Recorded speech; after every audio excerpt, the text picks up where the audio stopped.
हम त पाती लेके आवतानी पार से, राजा जनक दरबार से ना।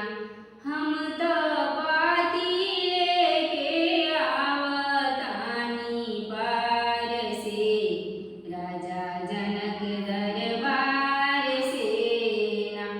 हम त कौन रहिया जाई, कोई हमरा के बताई। हम त कौन रहिया जाई, कोई हमरा के बताई। हम त निकलल बानी भोरे बिनु सार के, राजा जनक दरबार से ना।